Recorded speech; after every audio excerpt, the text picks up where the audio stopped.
Hello, I'm here to talk to you about Chapter 5 and 6, business memos and business emails and blogs. In my profession, I am a teacher, so all three of these things are pretty important to the field. I think blogging has become full circle. In the last few years, people use blogs for lots of things.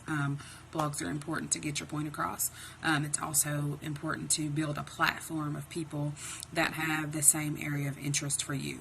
Blog can be for communication, it can be for encouragement, it can be for support. So blogs could cover a gamut of things.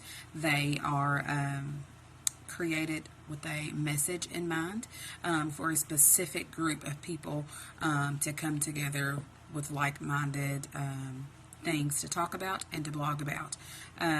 You're supposed to blog often. You're supposed to have a follower that you can respond to, a following that you can respond to, that are on the same channel or wavelength of what your blog is for. You need to be catchy.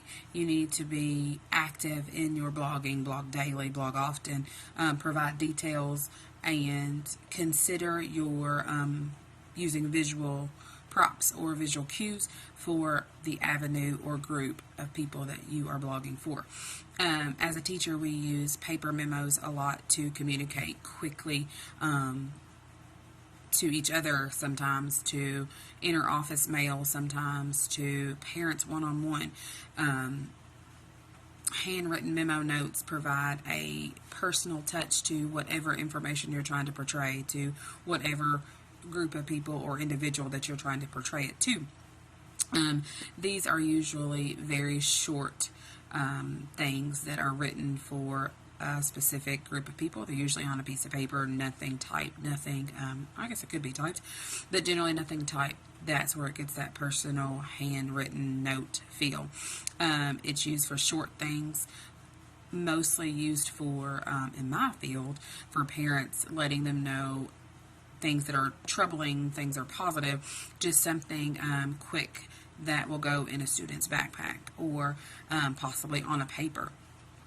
For the email format, emails are great for massive amount of people or sometimes individually, but definitely getting your information to a recipient very quickly and sometimes getting a response from that recipient very quickly as well, or those recipients very well.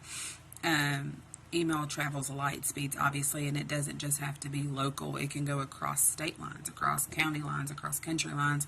So if you're in a bigger industry, also blogging could be a response. Email could be a blog response to someone that you've met on your blog. So it can get there quickly and you can get a response very quickly. Also, email setup is a subject, an opening, a body, and a closing. You can request information through email. You can respond to information through email. Email is best practice for some email best practices would be to make your email sound very user-friendly. Make sure the tone is not off by using all capital letters or multiple capital letters. That could insinuate something that you don't want it to insinuate. Answer within 24 hours. Trouble for teachers, or at least me as a teacher, answering those emails in a very quick, timely manner. Practicing down editing, answering and responding to only things that are in the email. Don't go off on tangents. Only respond to the things that are asked of you in that email or directly questioned in that email. Answer to that email only. Don't respond to other emails throughout this one email if there is a different type of email response going on. I think the three of these things go kind of like a chain reaction somewhat.